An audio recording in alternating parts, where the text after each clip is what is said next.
DreamWorks Animation, the studio behind many of our favorite childhood movie series such as Shrek, Madagascar, Kung Fu Panda, How to Train Your Dragon, etc. What some of you might not know about DreamWorks is that it was made by ex-Disney employees after some power disputes were had. Starting out, the company set out to be an alternative to Disney because of these disputes, and knowing that now, this particular scene in Shrek 2 becomes extremely telling. Regardless, most of the movies that this company has made are great, if not outright being animated classics. As far as mixing the franchises of DreamWorks goes, there are pretty few occurrences, one of which being a DVD trivia game and the other being a racing game. Looking back at DreamWorks games, the racing game route for a combination of these isn't surprising, like, at all. I mean, Shrek, Madagascar, and even Antz had a racing game before this point, so it only makes sense that they would go this route. It's also the last DreamWorks racing game to this day, and given that it's been about 10 years since it released, there's probably a good reason for that. Well, today, I'll be looking at DreamWorks Super Star Kartz to find out if that's true or not.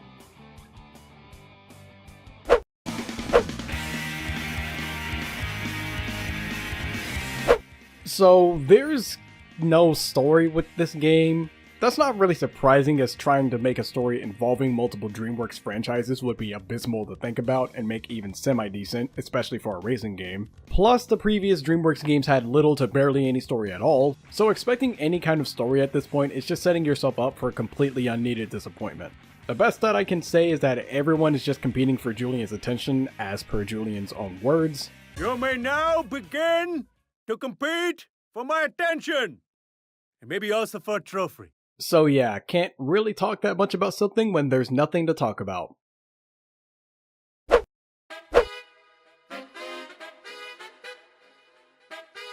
The intro to the game has a montage of various DreamWorks movie clips alongside some gameplay. It's similar to the Shrek Smash and Crash Racing intro, but for this game it's used better because, as I said before, you're not expecting a story, so the use of these clips are only relevant for nostalgic purposes and don't feel like these clips are being used just to be used. The menus are okay. It's mainly a bunch of clouds, which makes sense given the DreamWorks logo and how it's used most of the time, but as something you'll be looking at time and time again, it's not very interesting. Now, in-game, before each race, the track is shown off, displaying certain details within them that you'd 100% miss during the race, such as various DreamWorks characters and some movie references.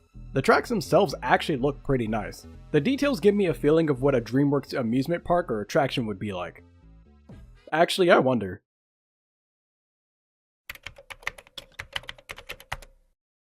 Huh. Apparently there is a DreamWorks water park.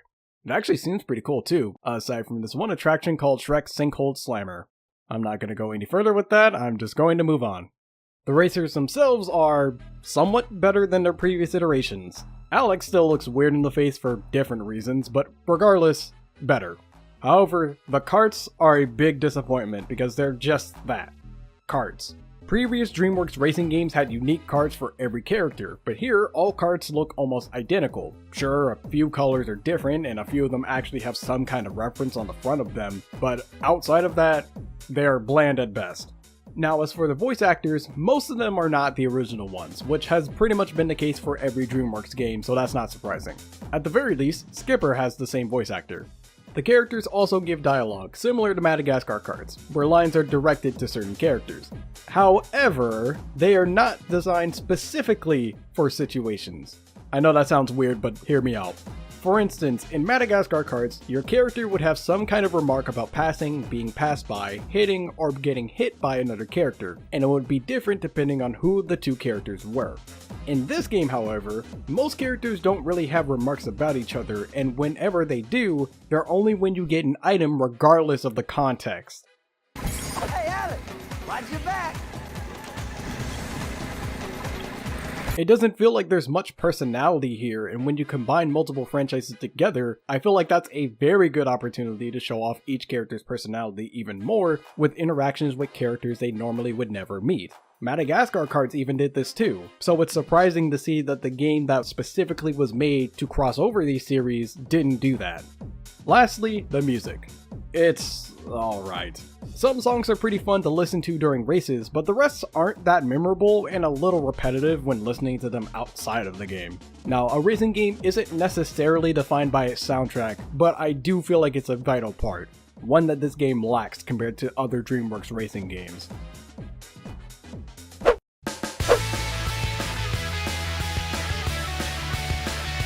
Most races that you can do have 9 racers at a time, making 3 laps through a given track. Quick Race allows you to race on a single track of your choosing, while Circuit has you race on 3 selected tracks back to back. You can also choose the CC for these races as well during these modes. There are other game modes as well, but I'll explain those in a bit. During races, you are able to run into item boxes which give a variety of items depending on what place you're in. You can also carry up to 2 items that you can switch between at any time. Items can be stuffed to attack enemies in front or behind you, protect you from other items, or temporarily give a speed boost. There are additional ways to gain extra speed as well, performing stunts while in the air and landing them without crashing, as well as drifting around the track. Stars are also scattered around the tracks that you can collect.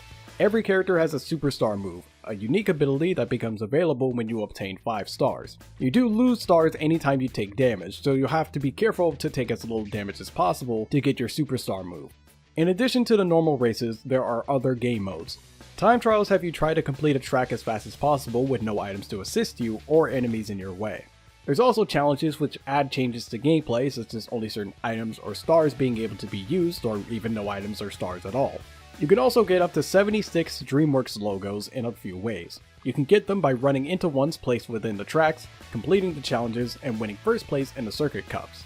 Finally, there is the multiplayer-only battle game mode, where you and at least one other person drive around in one of 4 arenas trying to pop the other's balloons. Whoever is left standing at the end wins.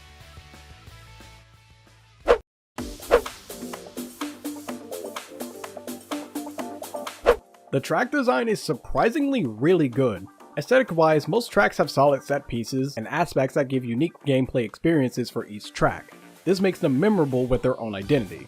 Even the night versions of 3 tracks play differently compared to the original versions. Something I very much wished for in Madagascar Kartz, and it actually excelled at that beyond my expectations. The way the tracks are made also give way to a lot of decision making during a race between getting a speed boost, grabbing an item, getting stars, or using a shortcut that has none of the 3. It's pretty rare that you are able to do all, if any, combination of these. Something that also makes going through tracks enjoyable is the items. They are actually controllable, unlike Madagascar Kartz, which keeps them from being a nightmare to play with. They also balance each other out, with lower ranks having a higher chance of getting stronger items to try and catch up, while the upper ranks have less strong items, but they are still strong enough to work with to maintain a lead and aren't always fully invincible. With the items still having an aspect of randomness, it also plays into your choices for what paths you take and how you maneuver around tracks. Now let's talk about how the other components almost completely negate these positive aspects and make this game infuriating.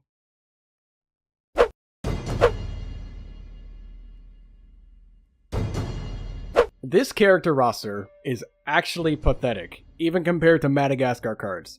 For one, how is there so little DreamWorks here? There are only 4 franchises that you have. Look, I get the whole superstar thing, and that's represented with Shrek, Madagascar, and kinda Monsters vs. Aliens, but How to Train Your Dragon was very recent. Wouldn't really call that a superstar of DreamWorks at that time. Not only that, but there is so much more DreamWorks that isn't represented. Kung Fu Panda, Over the Hedge, Shark Tale, Megamind, another recent movie at the time, even Antz, you know, the very first DreamWorks movie. Why not go all out, since this kinda seems like it's supposed to be some celebration of the company? Only having 4 franchises makes it seem just barely more than Madagascar Kartz did, with having bonus characters. Speaking of the amount of characters, this game has 12 characters. 3 more than Madagascar Kartz, but also equal to Shrek Smash and Crash Racing's roster. You have 4 franchises to work with, and it's not more than the roster of a racing game that only has 1 of those franchises? And 3 of the characters are costume swaps, so it might as well not even be 12, making it the same amount as Madagascar Kartz, crossing 4 different franchises. Look, I'll give How to Train Your Dragon a pass, as that series only started a year prior to this game's release, but the other 3 have no excuse. How is there still only 1 Monsters vs. Alien representative since Madagascar Kartz, which was released 2 years earlier? Why are Melman and Gloria parts in the environment instead of being playable? and no Puss in Boots for Shrek for some reason. I didn't think a roster could get any worse for Madagascar Kartz. I really didn't, but I'm actually impressed. The potential is so ridiculously high, and the ball was dropped as hard as physically possible. Moving on from that, items thankfully play well for the most part, because the stars are one of the most poorly implemented kart racer mechanics I've ever seen. Star moves are used to attack enemies in front of you, but this, by nature, makes them almost useless in the first place, since they usually require someone to pass you. Something that would at least slightly fix this would be allowing you to use single stars for boosts without the need for drifting or landing stunts. That way, there is more decision making while in first place, and even the lower ranks. Should you drive into item boxes for a chance of defending yourself from upcoming opponents, knowing they'll be on your tail with items or star moves of their own? Should you use your boost to gain a lead and keep getting stars, that way if you do get hit by items you potentially have enough distance to cover you? Or should you keep your stars and let the opponents pass you, letting you use your own star move to attempt to take back first place? The balancing for the star moves is abysmal too. Shrek, Skipper, Bob, and Hiccup work fine and require a decent amount of aim and timing to use well, but everyone else is broken in every possible way. I honestly don't even know how the rest of these got approved. With Toothless and Marty, I could only tell if I hit someone because of the trophy popping up telling me I hit 3 people with their star moves. Alex and Fiona's star moves have them jump onto someone else's cart and attack them, but the very obvious problem with this is that you still have to control your own cart, which you are not able to see, which of course can cause you to run into far too many walls. And don't ever do this over ramps unless you want to go back at least 2 places. These, as well as Marty's star move, also don't give any kind of speed boost while using them, so even if you do use them with people nearby, the computers will probably speed forward, leaving you unable to even hit anyone at all. And you can't drift, do any stunts, or use items while doing these, so there's no possible way to give yourself the extra speed to make them usable. These are the most detrimental star moves in the entire game. Meanwhile, on the opposite side of the balancing scale, you have Donkey, who summons his Dronky kids and attacks nearby enemies just by being near them. No need to aim at all. And sometimes, I don't even think you have to be that close to enemies to hit them either.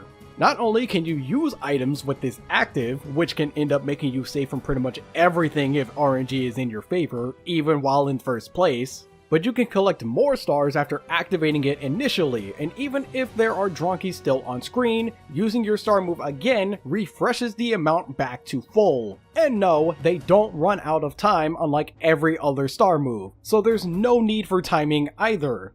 How did this win condition of an ability and the monstrous mess of Alex and Fiona's ability get approved? And not only that, his driving stats are really good, or at least I'm assuming they're really good because I can't tell what these symbols are. But he feels really good to play as, and by looking at the leaderboards, it seems my hunch was right that he's the best character in the game.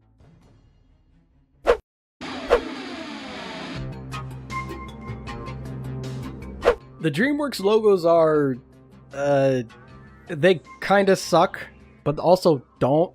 They pretty much exist for trophy/achievement completion since you don't unlock anything in-game for completing them, but that's whatever, I can let that slide. The methods of getting them are very hit or miss though. Some of them are placed in really cool spots that show off other parts of tracks because you have to take an alternate path, which might even be a shortcut, giving a bigger picture for the track design, and can be beneficial to know. However, others are put in some of the most awkward or out of place positions possible in the whole track. Like, is there any reason for a logo to be placed right under this specific ramp that you'd have to drive around? Or on this alternate path after a bunch of grass that slows you down more than anywhere else in the game? Or after going on this ramp, driving backwards, and then going forwards, and that's the only way of getting these? As I said before, you can also get some logos by finishing first in the circuits, which give an additional incentive to actually do good in them. But then there's the challenges that restrict the races in various ways, and all of them are incredibly boring. Half of them allows you to only use certain items, which then makes the races more of a use this item now with no timing or skill instead of actual decision making. One of them has no items, which personally, not my cup of tea. Another has only the superstar power, and we already explained why that's bad. And the last one is against a stronger computer. At least that's what it says. But when me and my brother played this, and yes, you are able to do up to 4 people during the challenges, we barely ever saw it. So I can't tell if that just means we're really good or if the computer's just not that good. How these logos are implemented are just odd.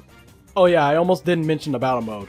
It does its job. There's nothing special to it. Even the areas that the mode takes place in are just closed off sections, of course. It's not bad, just kinda there.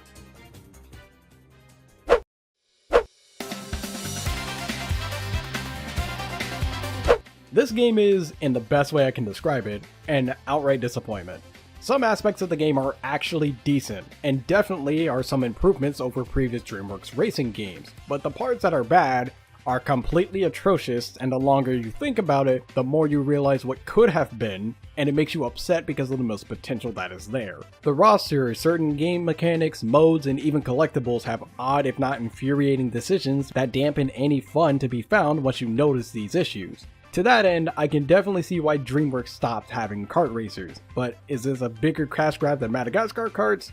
Well, that depends. Madagascar Kartz at least has the chaos to be entertaining, quote unquote, with friends, though it really is too much, while this game is more basic without looking deeper like I am, so when you don't think about this game much, then yeah, it's better, but otherwise, it absolutely is a bigger cash grab. What's going on, my fellow residents? It's me, TheFrozenCavern, and thank you guys for making it to the end of this video. So yay, DreamWorks racing games, they're fun. The only one left is that Antz racing game that I talked about, and given that I've done pretty much every other one so far, I'll probably end up doing it at some point. But given how I've done a lot of DreamWorks games so far, I figured it makes sense to do a DreamWorks racing game, especially after Madagascar Kartz, which might as well just been a first version of this game. But honestly, there's not really much else that I can say about this because it's just a racing game and that's about it, and I've already said everything else that I've needed to say. So I guess, what's your favorite DreamWorks movie? Because for me, personal favorite is Over the Hedge. That's just a nostalgic classic for me. The Kung Fu Panda movies are all really good, and Shrek is really good as well. Shrek the Third is a little bit on the iffy side, but overall, I enjoy Shrek a lot. And this video is probably long enough as it is, so if you have not already, make sure you guys go down to the description below, because that's where all of my social medias are located. My Facebook, Twitter, Instagram, and Discord are all in the description, and they are all ways for you guys to be notified of my next video and when I have an update for the channel. My Patreon is also down there, and for the low price of $1 a month, you are able to view all of my videos a week earlier than on YouTube. And if you enjoyed this video, don't forget to like and subscribe for more, as well as share this video out with your friends and family. But until the next video, take care.